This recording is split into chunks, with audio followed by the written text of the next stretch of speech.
आज हमारे साथ बाजार की एक और जानी मानी दिग्गज फर्स्ट ग्लोबल की chairperson and chief investment strategist Devina Mehra ji जुड़ गई हैं। देवीना जी, बहुत स्वागत है आपका ईटी नाउ स्वदेश पर। मानसी दिस साइड अपना समय देने के लिए आपका शुक्रिया। मैम, इस वक्त मार्केट में कई सारे फैक्टर्स हैं जो कि प्ले आउट कर रहे हैं। ग्लोबल फ्रंट पर हम देख रहे हैं यूएस ईरान के बीच डेवलपमेंट्स होते नजर आ रहे हैं। भारतीय बाजार के अपने ट्रिगर्स हैं। एफआईआईएस के कमबैक का इंतजार तो हमें है ही, लेकिन साथ साथ रिजल्ट सीजन को भी वॉच आउट करेंगे यहां से आगे हम। क्या थीम्स देख रहे हैं इस वक्त मार्केट में आप, और कौन से फैक्टर्स आपको लगता है कि सबसे ज्यादा मार्केट पर प्रभाव डालेंगे? नमस्कार मानसी। मुझे तो ये लगता है कि फैक्टर्स हम लोग बाद में खोजते हैं। जैसे आपने एफआईआईएस का नाम लिया, तो आप अगर लॉन्ग टर्म देखें तो आज भी मैंने पेपर में इस पर ही इस कॉलम में इस बात का मेंशन किया है कि एफआईआई के इनफ्लो से हम लोग इसलिए सोचते हैं कि एफआईआईएस का इनफ्लो आएगा तो मार्केट चलेगा, या बाहर जाएंगे तो पैसे तो घटेगा, लेकिन ऐसा कोई कोरिलेशन है नहीं। और सबसे इंटरेस्टिंग बात तो यह है कि मैंने अभी 20-22 साल का डेटा देखा, तो आप भारतीय निवेशकों का भी अगर बिहेवियर देखें कि वो कब म्यूचुअल फंड में पैसा डालते हैं और कब निकालते हैं, तो पैटर्न एकदम क्लियर है कि जब मार्केट पीक होता है उसके बाद इक्विटी म्यूचुअल फंड में इनफ्लोज पीक करते हैं। जब मार्केट बॉटम आउट होता है उस समय इनफ्लोज सबसे कम होते हैं। तो ये भी एक चीज है। और लोग सोचते हैं कि जैसे पैसा आने से बाजार चलता है, लेकिन ऐसा है नहीं। अगर ऐसा होता तो जब इनफ्लो इतना ज्यादा बढ़ते हैं तो मार्केट को नहीं गिरना चाहिए था, लेकिन वो गिरता है। और दूसरी तरफ इनफ्लो जब बिल्कुल बॉटम पे होते हैं तब मार्केट चलता है। तो ये चीज तो आप फ्लोज के पीछे भागने का कोई मतलब नहीं है। हाँ, नतीजे आपको जरूर देखने चाहिए, और बाकी जो बाजार है उसको भी देखना चाहिए। तो मैंने मार्च में आपके चैनल पर कहा था कि मुझे ये लगता है, और हमारे जो इंडिकेटर्स हैं सब ये बताते हैं कि बाजार बॉटम के आसपास है। अब ये मैंने उस समय मैंने यही कहा था कि मैं ये नहीं कह सकती कि 2 हफ्ते में चलेगा या 2 महीने में चलेगा या 4 महीने में, लेकिन डाउनसाइड बहुत कम है यहाँ से, और वैसा ही कुछ हद तक हुआ है। और तो जियोपॉलिटिक्स के बारे में भी मेरा मार्च का वीडियो है कि आप जियोपॉलिटिक्स के कारण अपना बाजार की रणनीति बहुत ज्यादा मत बदलिए। केवल जहां डायरेक्ट इम्पैक्ट है कि क्रूड या पेट्रोकेमिकल के भाव ऊपर गए तो उससे कितना नतीजों पे असर पड़ेगा, वहीं तक आप रहने दीजिए। क्योंकि 125 साल का डेटा यही है कि दुनिया के विश्व के बाजारों को जियोपॉलिटिक्स से मतलब नहीं है। यहाँ तक कि दूसरा विश्व युद्ध, जिसमें पूरे दुनिया की 30% आबादी को ध्वस्त कर दिया गया था, जो मर ही गए थे, उसके अलावा कितने लोग इफेक्ट हुए थे, लेकिन फिर भी बाजारों पे असर खाली जो 2 देश हारे थे, जर्मनी और जापान, उन्हीं पर हुआ। एब्सोल्युटली देवीना जी, इनफैक्ट ये बात जो आप कह रही हैं भारतीय बाजार ने प्रूव कर भी दिखाया है, क्योंकि एफआईआईएस की वापसी हुई नहीं है, बावजूद इसके रैशनल अप्रोच मार्केट ने दिखाया। और कई सेशन देखते हैं कि ग्लोबल बाजार या जियोपॉलिटिकल सेंटिमेंट्स से विपरीत भारतीय बाजार तेजी की चाल दिखाते हैं। But having said so, geopolitics की आपने बात कही, अमेरिका में ब्याज दरें, जियोपॉलिटिकल तनाव और ग्लोबल अनिश्चितताओं के बावजूद हम देख रहे हैं भारतीय बाजार में अपने मजबूती के ट्रिगर्स हैं। क्या लगता है आपको, बड़ी स्ट्रक्चरल ताकत, सबसे बड़ी स्ट्रक्चरल ताकत भारतीय बाजार की क्या है जिस वजह से ये अप्रोच हम देखते हैं? कि एक तो है कि बाजारों ने बहुत खराब किया है। तो अभी आप थोड़े दिन पहले तक जो स्थिति थी कि भारत में जो विश्व में लगभग 42 मेन देशों के स्टॉक इंडेक्सेस हैं, उसमें भारत बॉटम 3 या 4 में था।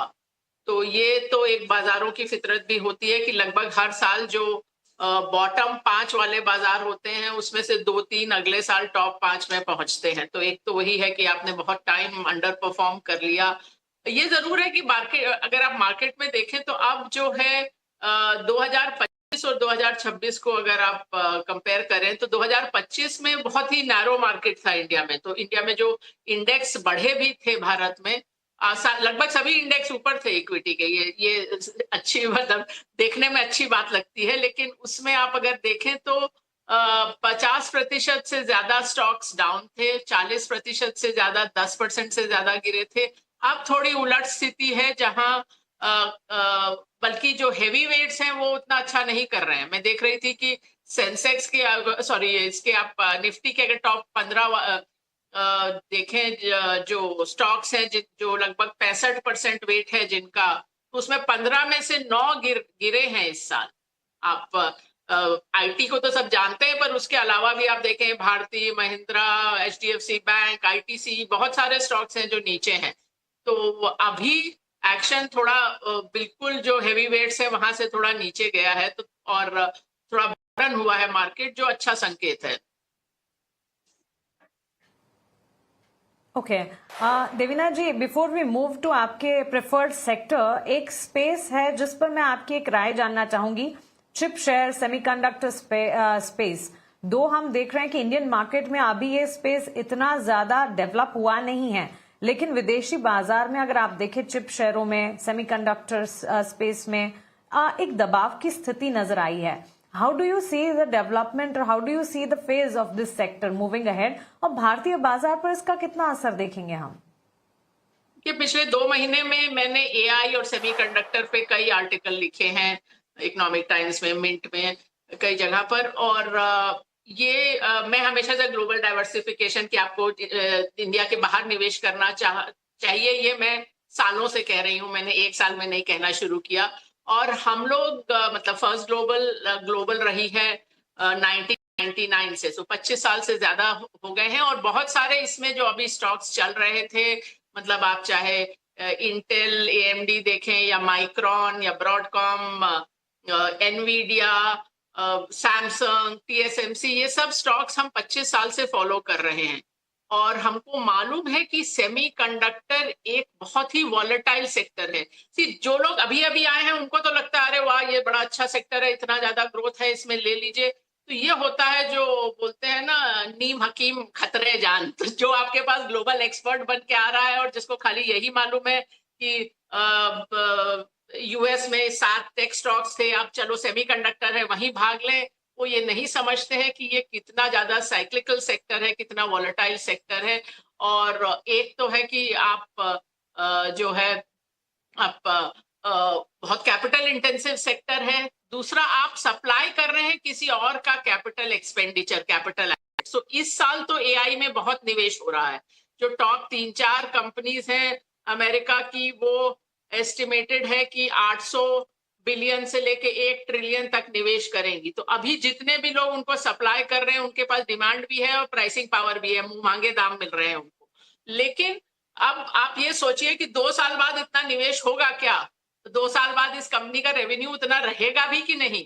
क्योंकि आप समझिए, यही कंपनी जो आज की डेट में 800 साढ़े 800 बिलियन निवेश कर रही हैं, 2 साल पहले तक उनका टोटल कैपिटल एक्सपेंडिचर 150 बिलियन था। तो उतना रहेगा, ये कौन सी कंपनी को कितना बिजनेस भी मिलेगा। तो मुझे हंसी आती है जब लोग कहते हैं कि अरे ग्रोथ एडजस्टेड पी या पी डिवाइडेड बाय ग्रोथ पर ये कंपनीज बहुत अच्छी लग रही है। मैंने कहा ये ग्रोथ रहेगा, आपको आप समझ रहे हैं कि आप किस तरह की इंडस्ट्री में निवेश कर रहे हैं। तो वहां रिस्क मेरे हिसाब से बहुत बढ़ गया है। और दूसरी चीज है, अभी उसमें लेवरेज पे लेवरेज बढ़ती जा रही है। बहुत सारे जो टेक ईटीएफ उसमें निवेश कर रहे हैं वो लेवरेज है, जो लोग उसमें निवेश कर रहे हैं उन्होंने और लेवरेज लिया हुआ है। तो अभी जैसे कोरिया में 10% जब करेक्शन आया था एक दिन में, तो ये सब ईटीएफ्स एक दिन में 30% घट गए थे। और जिन्होंने उसमें निवेश किया होगा वो शायद 70 से 90% डाउन हो। तो ये सब चीज मैंने जैसे कहा कि आप आधा अधूरे नॉलेज से जाएंगे तो आप बहुत बड़ा झटका खा सकते हैं। इसी कारण आप देखिए गिफ्ट सिटी वाले जितने फंड्स हैं, पिछले 6 महीने में, 1 साल में कितना खराब परफॉर्मेंस रहा है लगभग सभी का, क्योंकि उनको समझ ही नहीं आया कि क्या होता है ग्लोबल इन्वेस्टिंग।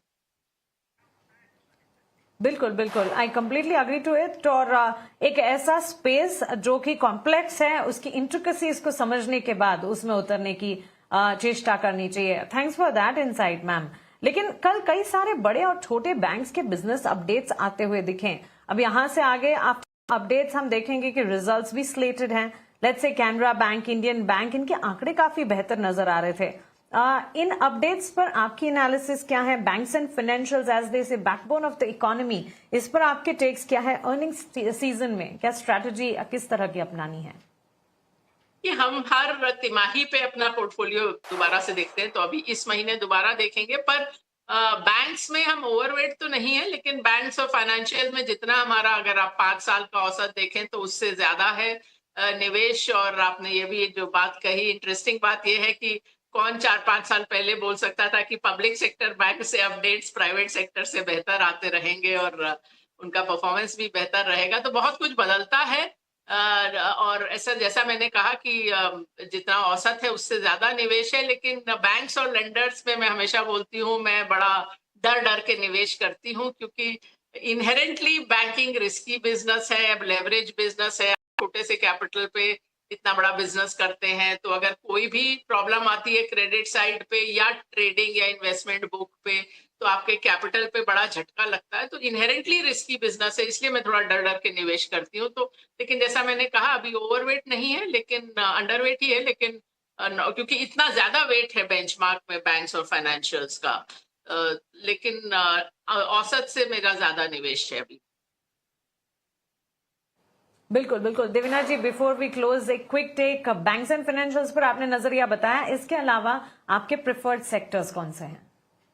सो 2-2.5 साल से हमारा फार्मा, हेल्थ केयर और ऑटो कंपोनेंट्स और कुछ हद तक ऑटो में ओवरवेट बना हुआ है। हर तिमाही पर हम पूछते हैं कि कहानी खत्म हो गई, अभी तक तो खत्म नहीं हुई, इसलिए पिछले रीबैलेंस में फार्मा में तो कुछ ऐड ही किया था। उसके अलावा बॉटम अप पिक्स रहते हैं, केमिकल्स में है, इंडस्ट्रियल मशीनरी में है, थोड़ा बहुत एफएमसीजी में भी है। तो ये काफी डाइवर्सिफाइड रहता है पोर्टफोलियो।